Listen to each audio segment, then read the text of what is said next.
इस बानों के बलात्कारियों की रिहाई पर सुप्रीम कोर्ट ने मोदी सरकार से जवाब मांगा है। आखिर क्या है पूरा मामला, देखते हैं इस रिपोर्ट में। बिल्किस बानो के 11 बलात्कारियों की रिहाई को लेकर सुप्रीम कोर्ट ने केंद्र सरकार को नोटिस जारी किया है। 2002 गुजरात दंगों के दौरान बर्बरता की शिकार हुई बिल्किस के 11 दोषियों को पिछले साल 15 अगस्त को रिहा कर दिया गया था। आजीवन कारावास काट रहे दोषियों की जल्द ही रिहाई को सर्वोच्च अदालत में चुनौती दी गई थी। कई राजनीतिक और नागरिक अधिकार कार्यकर्ताओं की ओर से दायर याचिकाओं और बानो की ओर से दायर एक रीट याचिका पर सुनवाई की गई। इससे पहले प्रधान न्यायाधीश डीवाई चंद्रचूड़ ने 22 मार्च को मामले को तत्काल लिस्ट कराने का निर्देश दिया था और याचिकाओं की सुनवाई के लिए एक नई पीठ गठित करने पर सहमति व्यक्त की थी। गौरतलब है कि 4 जनवरी को न्यायमूर्ति अजय रस्तोगी और न्यायमूर्ति बेला एम त्रिवेदी की पीठ के सामने ये मामला आया था, लेकिन न्यायमूर्ति त्रिवेदी ने बिना कोई कारण बताए मामले की सुनवाई से खुद को अलग कर लिया था। सभी 11 दोषियों को गुजरात सरकार ने सजा में छूट दी थी और रिहा कर दिया गया था। दोषियों की रिहाई के खिलाफ मार्क्सवादी कम्युनिस्ट पार्टी, सुभाषिनी अली, स्वतंत्र पत्रकार रेवती लाल, लखनऊ विश्वविद्यालय की पूर्व कुलपति रूपरेखा वर्मा और तृणमूल कांग्रेस की सांसद महुआ मोइत्रा की ओर से दायर जनहित याचिकाएं शीर्ष अदालत के पास लंबित है। घटना के वक्त बानो 21 साल की थी और 5 महीने की गर्भवती भी थी। गोधरा में हुई हिंसा के बाद भड़के दंगों के दौरान उसके साथ सामूहिक बलात्कार किया गया था और उसके परिवार के 7 सदस्यों की हत्या कर दी गई थी, जिनमें उनकी एक 3 साल की एक बेटी भी शामिल थी। Bureau report, GSTV। मुद्दे पर पूर्व मुख्यमंत्री BS येदियुरप्पा के घर पर पत्थरबाजी हुई है। बंजारा और भोवी समुदाय के लोगों ने शिवमोगा के येदियुरप्पा के घर और दफ्तर के बाहर हिंसक विरोध प्रदर्शन किए हैं। इसके बाद इलाके में धारा 144 लागू कर दी गई है। ये दृश्य है कर्नाटक के पूर्व CM VS येदियुरप्पा के घर के बाहर के। यहाँ पर जमकर पथराव हुए और पथराव था आरक्षण के लिए फैसले के चलते। दरअसल हुआ यूं कि कर्नाटक सरकार ने फैसला किया कि शेड्यूल कास्ट को मिलने वाले आरक्षण को इस वर्ग की अलग अलग जातियों में बांट दिया जाएगा। इसी बात का बंजारा और भोवी समुदाय विरोध कर रहे थे। उनका यह कहना है कि इससे उनके समुदाय के लोगों के साथ अन्याय होगा। इस पर BS येदियुरप्पा ने कहा, बंजारा समुदाय ने नेताओं को गलतफहमी हुई है। मैं 1-2 दिन में उनसे बात करूंगा और उन्हें CM के पास भी लेकर जाऊंगा, जिससे उनकी शिकायतों का हल निकाला जा सके। बंजारा समुदाय के लोगों ने मुख्यमंत्री बनने में मेरा साथ दिया है। मैंने SP और DC से कई कार्यवाही नहीं करने को कहा है। मैं इस घटना के लिए कांग्रेस या किसी और को दोष नहीं दूंगा। बता दें कि राज्य सरकार ने 24 मार्च को शेड्यूल कास्ट को मिलने वाले आरक्षण को 4 हिस्सों में बांट दिया था। अब शेड्यूल कास्ट लेफ्ट को 6%, शेड्यूल कास्ट राइट को 5.5%, शेड्यूल कास्ट टचेबल को 4.5% और शेड्यूल कास्ट अन्य को 1% आरक्षण दिया जाएगा। कर्नाटक में शेड्यूल कास्ट के अंदर 101 जातियां आती है, जिन्हें इन 4 कैटेगरी में बांटा गया है। कर्नाटक के कानून मंत्री के मुताबिक ये आरक्षण जनसंख्या के आधार पर दिया गया है। ये चारों कैटेगरी आर्टिकल 331(2) के तहत बनाई गई है। सरकार ने इस बदलाव को संविधान की 9वीं अनुसूची में शामिल करने के लिए केंद्र सरकार को रिकमेंडेशन भेजी है। सरकार ने SC/ST कैटेगरी का आरक्षण भी बढ़ाया था। शेड्यूल कास्ट का आरक्षण 15% से बढ़ाकर 17% और शेड्यूल ट्राइब का आरक्षण 3% से बढ़ाकर 7% किया गया था। राज्य सरकार ने ये फैसला जस्टिस सदाशिव कमीशन की रिपोर्ट के आधार पर लिया था। Bureau report, GSTV। ने उमेश पाल अपहरण केस में आज प्रयागराज की MP MLA कोर्ट ने बड़ा फैसला सुनाया।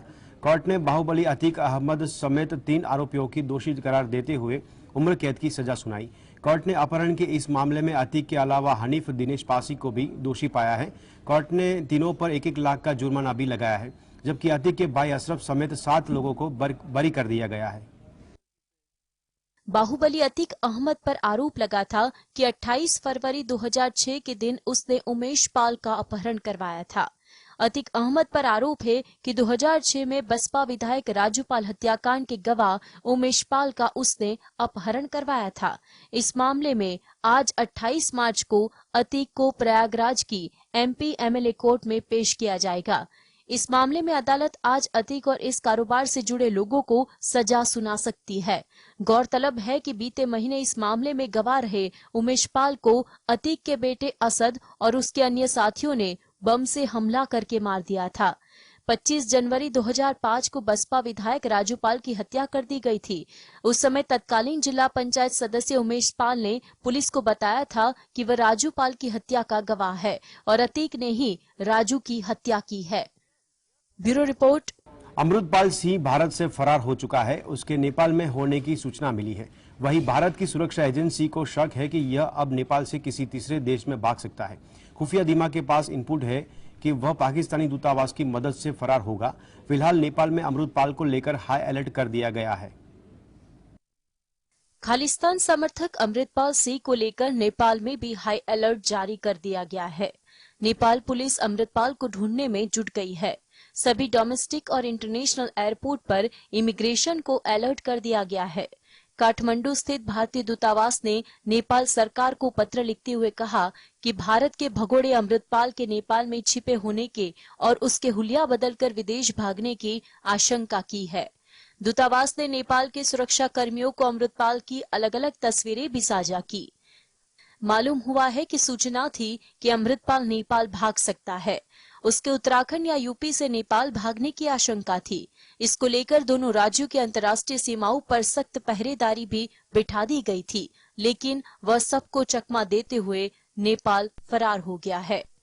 Bureau report, GSTV। जनसुराज यात्रा कर रहे चुनावी रणनीतिकार प्रशांत किशोर ने सोमवार को बड़ा बयान दिया है। इस बयान का क्या गुजरात के साथ कनेक्शन है, देखते हैं इस रिपोर्ट में। बिहार में जन सुराज पदयात्रा के दौरान सारण पहुंचे प्रशांत किशोर ने लोगों को संबोधित करते हुए कहा कि मंत्री का बेटा मंत्री बनता है और विधायक का बेटा विधायक, लेकिन बिहार का लड़का सूरत में जाकर मजदूर बनता है। इस दुर्दशा से निकलना है तो अपने लिए नहीं, अपने बच्चों के लिए आपको खड़ा होना पड़ेगा। पीके ने लोगों से यह भी कहा कि कांग्रेस, लालू और नीतीश ने बिहार के विकास के लिए जो भी किया हो, उसके बावजूद बिहार आज देश का सबसे पिछड़ा राज्य है। उन्होंने कहा, आप सोचिए ऐसा क्यों है। रणनीतिकार प्रशांत किशोर ने कहा, मान लेते हैं कि नीतीश कुमार और भाजपा की सरकार ने भी कुछ विकास कर दिया है, अगर सबने काम किया है, लेकिन फिर भी बिहार में दुर्दशा क्यों है। Bureau report, GS। बढ़ रही है। आम आदमी महंगाई के बोझ से परेशान है। अब अप्रैल से महंगाई का एक और तड़का लगने वाला है। दरअसल अप्रैल से जरूरी दवाओं के दाम बढ़ने वाले हैं। क्या है आम लोगों के लिए महत्व की जानकारी, देखिए यह रिपोर्ट। आम आदमी जो पहले से महंगाई से परेशान है, उसकी जेब पर बोझ और बढ़ जाएगा।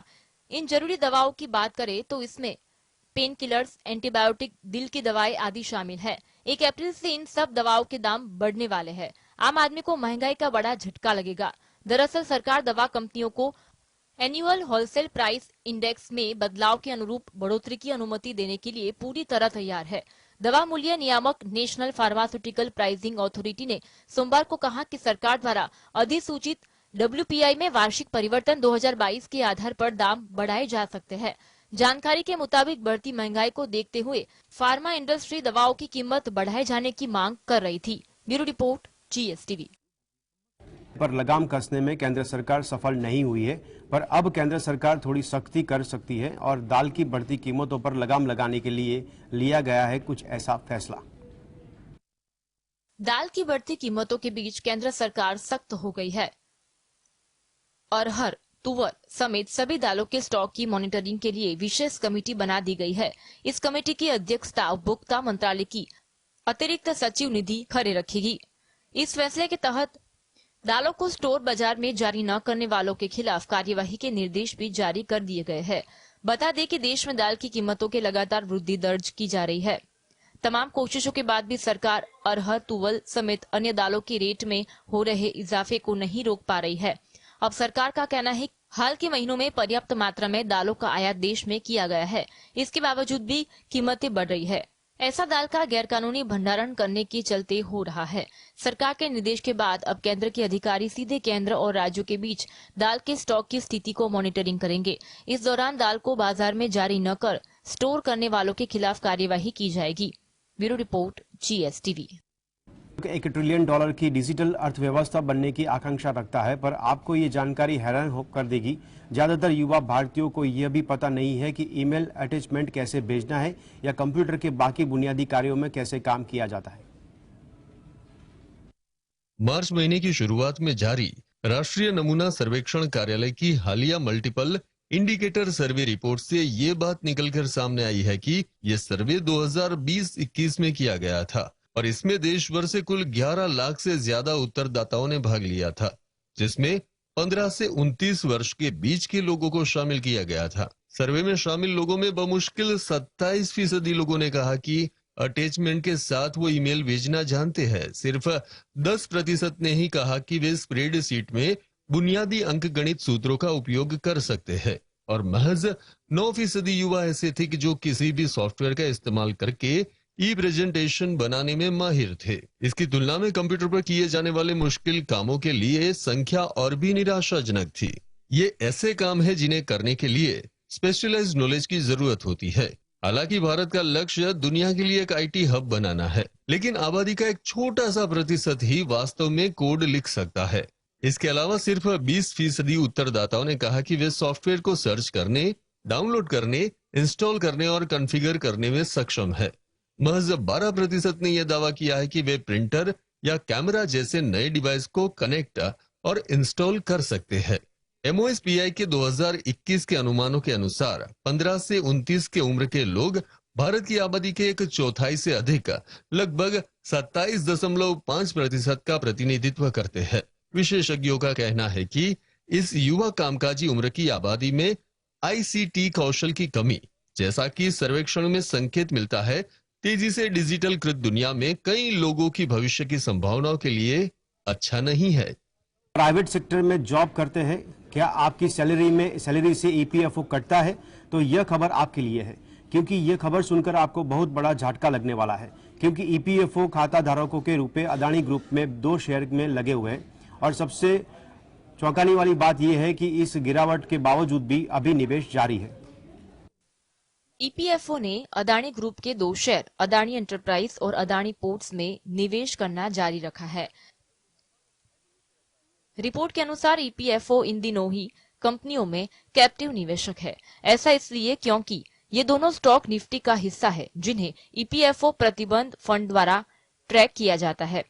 करीब 27.73 करोड़ भारतीयों के रिटायरमेंट बचत का मैनेज करने वाले इस संस्था ने अदानी ग्रुप के 2 शेयर अदानी एंटरप्राइज और अदानी पोर्ट्स में निवेश करना जारी रखा है।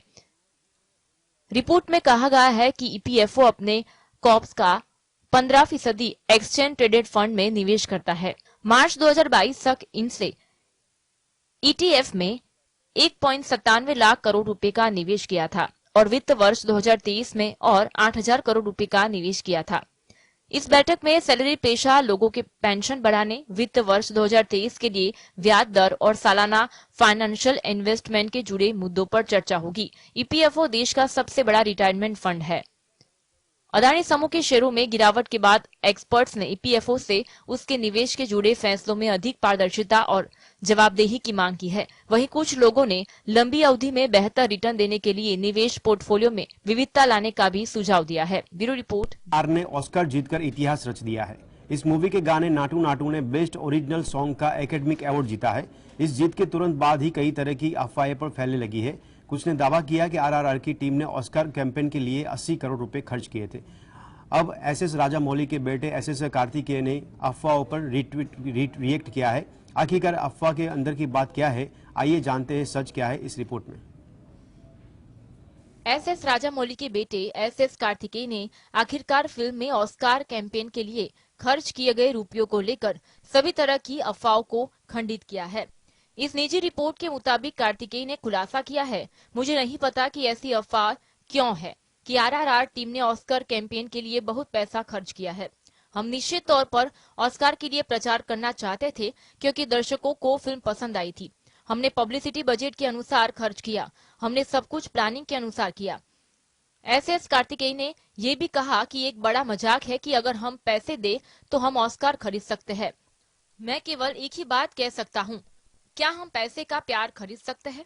ब्यूरो रिपोर्ट, भारत सरकार की ओर से चैट जीपीटी को लेकर एक बड़ा ऐलान कर दिया गया है, जिससे गूगल और माइक्रोसॉफ्ट जैसी कंपनियों को जोरदार झटका लग सकता है। क्या है ये पूरा मामला, कैसे गूगल और माइक्रोसॉफ्ट कंपनी को लगेगा झटका, देखिए हमारा स्पेशल रिपोर्ट। दरअसल केंद्रीय इलेक्ट्रॉनिक्स और इंफॉर्मेशन टेक्नोलॉजी मंत्री अश्विनी वैष्णव ने ऐलान किया है कि वो भारत का खुद का आर्टिफिशियल इंटेलिजेंस यानी एआई चैटबॉट लेकर आ रहे हैं, जो कि बिल्कुल चैट जीपीटी जैसा एआई चैटबॉट होगा। हालांकि उन्होंने कहा है कि इसके लिए भारतीयों को कुछ हफ्तों तक इंतजार करना पड़ेगा। चैटबॉट मार्केट में प्रतिस्पर्धा बरकरार रहने पर कंपनियों पर अफोर्डेबल प्राइस पर सर्विस उपलब्ध कराने की चुनौती होगी। ऐसे में कीमत कंट्रोल में रहेगी। वहीं भारतीय वर्जन वाले एआई चैटबॉट को फ्री में उपलब्ध कराए जाने की उम्मीद है।